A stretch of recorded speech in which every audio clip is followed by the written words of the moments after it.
నువ్వేం చేస్తున్నావు అనేది నీకు తెలియాలి. అది చిన్న పనైనా పెద్ద పనైనా ఏ పనైనా సరే నువ్వు దాన్ని ఎందుకు చేస్తున్నావు అని చెప్పేసి నీకు తెలియాలి. మనం ఏం నమ్ముతున్నాం అనేది మనకు చాలా ఇంపార్టెంట్. కానీ మనకు చిన్నప్పుడు తెలియకుండానే మనకు నమ్మకాలు నూరిపోస్తారు.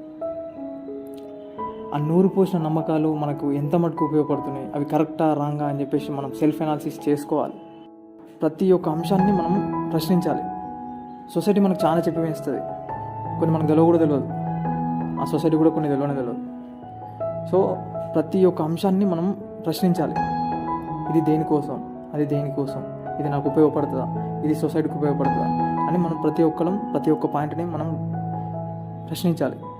ప్రశ్నించకుండా గుడ్డిగా నమ్ముకుంటే వెళ్ళిపోతే కరెక్ట్ కాదు. అది మన కోపం వస్తుంది, దేనికోసం అర్థం కాదు. మనం ఇట్టనే ఉన్నామంటారు, ఎందుకు ఉండాలని అర్థం కాదు.